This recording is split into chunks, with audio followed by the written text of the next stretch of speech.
그다음에 건설자금 이자.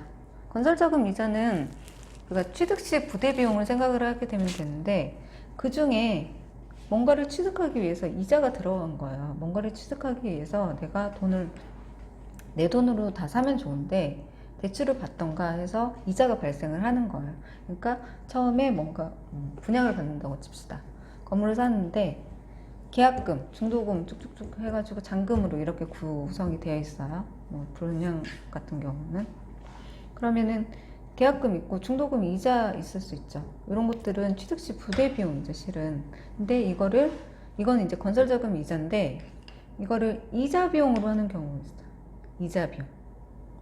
이자니까, 그냥 통장에서 이자라고 해가지고 나가니까 손익계산서에다 우리 기장하면서 이자 비용으로 이렇게 하는 거죠. 근데 이자 비용하고, 일반적인 그냥 이자 비용하고 건설자금 이자를 어떻게 구분하냐라고 하면 분개를 또 생각을 해보는 거죠.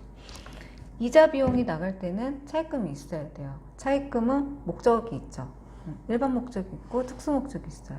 그래서 그 그러니까 대출이자 한 건이면 대출이 한 건이죠. 그래서 제가 그 중급 스터디 할 때도 항상 그 931로 조회를 했을 때 이자 비용이지만 260으로 조회를 했을 때 또 대출금이 있어야 된다. 같이 연결돼 있어야 된다 했잖아요. 그건 이제 관리를 그렇게 하는 거고, 그거를 같이 생각을 해보면 이 자금을 우리가 또 대출을 받았을 때 그 대출금이 전액 통장에 들어오는 경우가 있고, 이자는 나갔는데 대출금이 안 들어와. 근데 이자는 계속 나가요.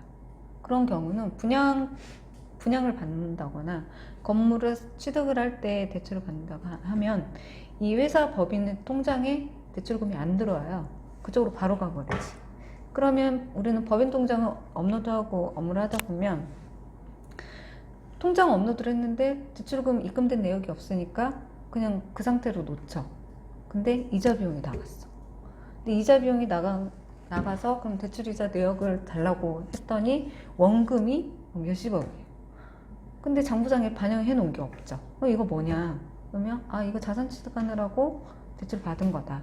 그런 식으로 이렇게 돌아가서 그 부채를 또 잡아놓는 거죠. 부채를 잡을 때 상대 계정인 자산도 잡아야 되죠. 왜냐면 보통예금으로 들어왔으면 차입금, 차변에 보통예금 이 분기가 있었을 거잖아요.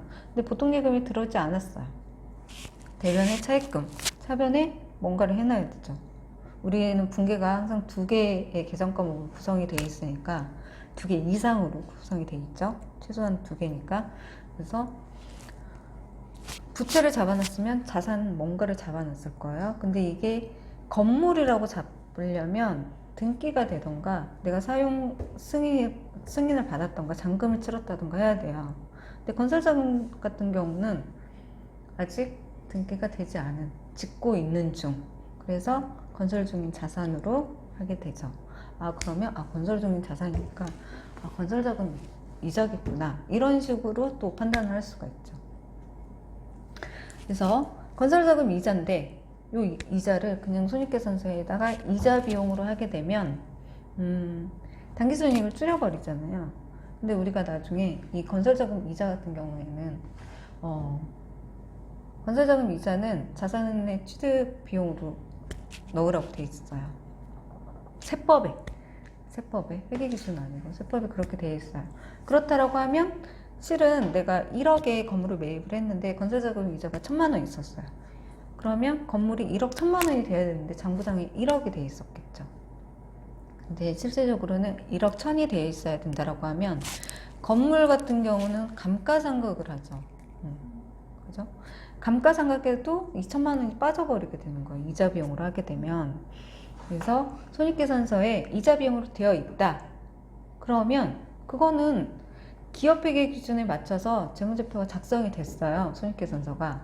근데 우리는 세무조정을 건설자금 이자는 하면 안 된다. 그래서 이거를 입금산입하고 유보하고 감가상각비로 입금산입하고, 감가상각비로 하게 되면 건설자금 이자가 끝나고 이제 건설 중인 자산이 건물로 대체되는 시점이 오겠죠. 그때부터는 또 감가상각이 발생하겠죠. 근데 재무상태표에는 건물이라는 금액이 1억만 돼 있을 거니까 감가상각비도 과속 이상이 돼 있을 거잖아요. 그러면서 세무조정으로 또 감가상각비 세무조정을 하게 되겠죠. 그래서 이러한 세무조정이 있으면 되게 복잡해질 것 같지 않아요? 생각만 해도 머리가 아프죠? 그래서 우리가 세무적인 재무제표가 나오는 거예요. 웬만하면 세무조정 안 하고 싶어서. 그래서 자체기장을 해오는 데들이 세무조정이 실은 더 많아요. 우리는 세무조정이 안 나오게끔 장부로 만들어내 버리잖아요. 근데 자체기장 하는 경우는 기업회계 기준에 맞춰서 하기도 하겠지만 자기 마음대로 하는 것들도 있을 거고, 그래서 그게 이제 뭐 감사를 받은 재무제표가 아니라고 하면 자체기장 회원 데이터 가져와가지고 우리가 조정해 버리는 것도 있기는 하죠. 결산을 원래 수정을 하면 안 돼요.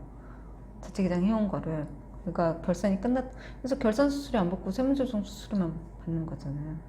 근데 그렇게 하면 세무조정이 너무 복잡해지니까 결산을 우리가 수정을 해버리는 거죠.